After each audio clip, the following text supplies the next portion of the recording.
എന്താ ചക്കറി? ഒരു സാമ്പാർ ഉണ്ടാക്കാന്നുള്ള പരിപാടിയില്ല. സാമ്പാർ വേണ്ട, നമുക്ക് മാമ്പഴ പുളിശ്ശേരി ഉണ്ടാക്കാം. മാമ്പഴ പുളിശ്ശേരി ഉണ്ടാക്കാൻ ഇവിടെ മാങ്ങയുണ്ടോ? മാങ്ങയുണ്ടല്ലോ, നമ്മൾ നാട്ടിൽ നിന്ന് വന്നപ്പോൾ കുറച്ച് മാങ്ങ ഉണ്ടെന്നില്ലേ, അത് വെച്ച് നമുക്ക് ഉണ്ടാക്കാം. പിന്നെ സാമ്പാറുണ്ടോ? മാമ്പഴ പുളിശ്ശേരി ആയിക്കോട്ടെ.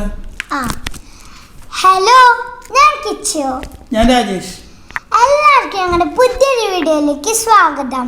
ഇന്ന് ഞങ്ങൾ ഉണ്ടാക്കാൻ പോകുന്നത് മാമ്പഴ പുളിശ്ശേരി. അന്ന് നമുക്കത് എങ്ങനെ ഉണ്ടാക്കണേന്ന് നോക്കിയാലോ.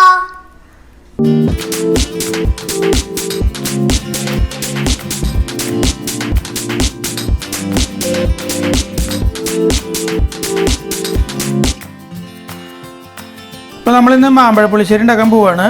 ഇത് ഞങ്ങളുടെ നാട്ടിലൊക്കെ സാധാരണ മാമ്പഴക്കൂട്ടാണെന്നാണ് പറയാറ്. അപ്പോൾ അതിന് വേണ്ടി നമ്മൾ എടുത്തിരിക്കുന്നത് 12 നാട്ടുമാമ്പഴമാണ്. ഇത് നമ്മുടെ വീട്ടിലുണ്ടായതാണ്. അപ്പോൾ ഈ നാട്ടുമാമ്പഴം എടുക്കുമ്പോൾ ശ്രദ്ധിക്കേണ്ട കാര്യം, നന്നായിട്ട് പഴുത്തത് നോക്കിയെടുക്കണം. ഇതിൽ ചതവൊന്നും ഉണ്ടാകാൻ പാടില്ല. അപ്പോൾ നമ്മളതൊക്കെ നോക്കിയിട്ട് നല്ല 12 നാട്ടുമാമ്പഴം എടുത്തിട്ടുണ്ട്. ഇനി ഇത് വേവിച്ചെടുക്കുന്നതിലേക്കായിട്ട് നമുക്കിതിൻ്റെ തൊലിയൊക്കെ ഒന്ന് കളയണം. അപ്പോൾ നമുക്ക് ആ തൊലിയൊക്കെ ഒന്ന് കളഞ്ഞിട്ട് വരാം. അപ്പോൾ നമ്മൾ ആ 12 നാട്ടുമാമ്പഴവും തൊലിയൊക്കെ കളഞ്ഞ് കുക്കറിലിട്ടിട്ടുണ്ട്. ഇനി ഇത് വേവിച്ചെടുക്കുന്നതിൻ്റെ ആവശ്യത്തിലേക്കായിട്ട് നമുക്കിതിലേക്ക് ഒരു 1/2 ടീസ്പൂൺ മഞ്ഞൾപ്പൊടിയും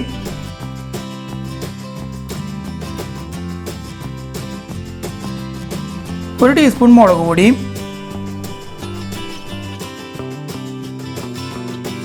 1/2 ടീസ്പൂൺ ഉപ്പും 1 പീസ് ശർക്കരയും. ഇതിപ്പോൾ നല്ല മധുരമുള്ള മാങ്ങ ആയതുകൊണ്ട് ഞങ്ങൾ 1 പീസ് ഇടുന്നുള്ളൂ. മധുരം കുറവാണെങ്കിൽ അതിനനുസരിച്ച് നമ്മൾ ശർക്കര ചേർത്ത് കൊടുക്കണം. ഇനി ഇതിലേക്ക് 1/2 ഗ്ലാസ് വെള്ളം ഒഴിച്ച് ഇളക്കി യോജിപ്പിക്കണം.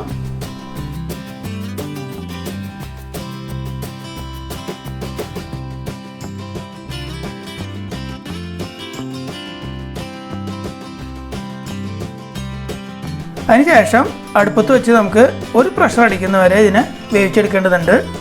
അപ്പോൾ നമുക്ക് പ്രഷർ കുക്കറിലിട്ട് അടച്ചു വെച്ച് വേവിക്കാം.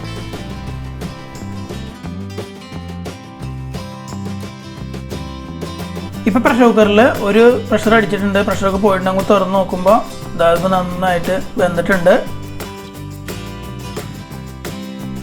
ഇനി ഇതിലേക്ക് ചേർത്ത് കൊടുക്കുന്നതിനായിട്ട് നമുക്ക് 1/2 മുറി തേങ്ങ ചിരകിയതും 1/4 ടീസ്പൂൺ ചെറിയ ജീരകവും കൂടി നന്നായിട്ട് മിക്സിയിൽ അരച്ചെടുക്കണം.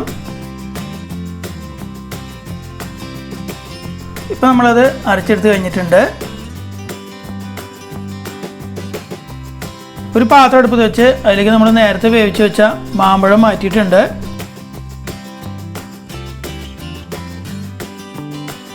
ഇനി ഇതിലേക്ക് നേരത്തെ അരച്ചു വെച്ച 1/2 മുറി തേങ്ങയും 1/4 ടീസ്പൂൺ ജീരകവും ചേർന്ന അരപ്പ് നമുക്ക് ചേർത്ത് കൊടുക്കാം.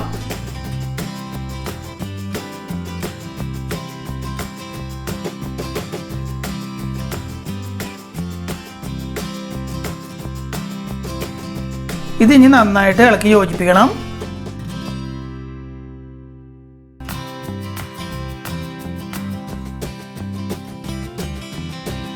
ഇത് ഈ തിളച്ച് വരുന്നവരെ നമുക്കൊന്ന് വെയിറ്റ് ചെയ്യാം. ഇത് നന്നായിട്ട് തിളച്ചിട്ടുണ്ട്.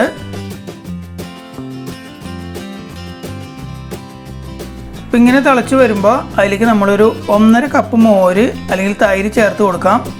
അപ്പോൾ ഈ ചേർത്ത് കൊടുക്കുന്ന മോരിനും തൈരിനും അധികം പുളി ഉണ്ടാകാൻ പാടില്ല, അത് നമ്മൾ ശ്രദ്ധിക്കണം.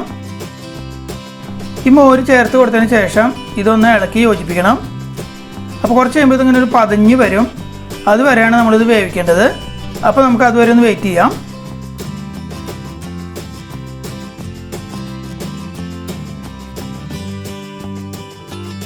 അപ്പോൾ നമ്മുടെ മാമ്പഴക്കൂട്ടാനൊക്കെ നന്നായിട്ട് പതഞ്ഞ് വന്നിട്ടുണ്ട്. ഇനി നമുക്ക് ഈ ഗ്യാസ് ഒന്ന് ഓഫ് ചെയ്യാം. ഇനി ഇതിലേക്ക് വറുത്തിടുന്നതിനായി ഒരു പാൻ അടുപ്പിൽ വെച്ച് അത് ചൂടാകുമ്പോൾ അതിലേക്ക് 2 ടീസ്പൂൺ ഓയിൽ ഒഴിച്ച് കൊടുക്കണം.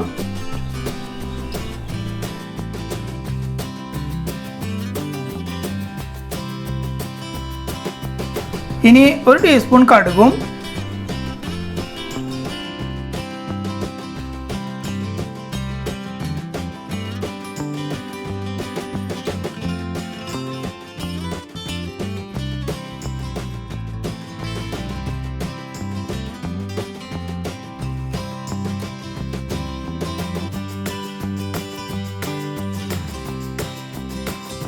1/4 ടീസ്പൂൺ ഉലുവയും,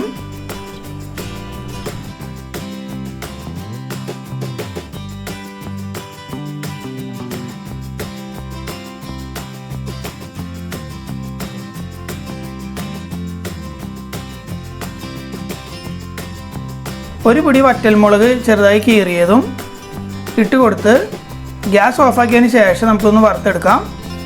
അത്ര ചൂടിൻ്റെ ആവശ്യമുള്ളൂ, ഗ്യാസ് കത്തിക്കേണ്ട ആവശ്യമില്ല.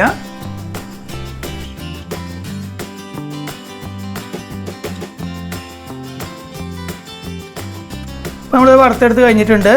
ഇനി ഇത് നമുക്ക് നമ്മുടെ മാമ്പഴക്കൂട്ടാനിലേക്ക് ഒഴിച്ച് ഇളക്കി യോജിപ്പിച്ചെടുക്കാം.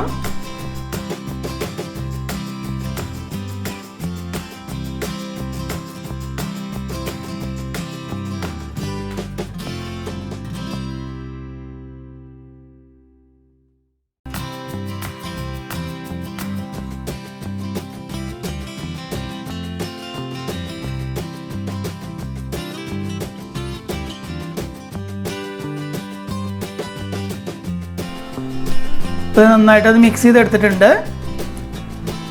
ഇപ്പോൾ നമ്മുടെ മാമ്പഴക്കൂട്ടൻ റെഡിയായി. ഇനി നമുക്കിതൊരു സർവിങ് ഡിഷിലേക്ക് മാറ്റാം.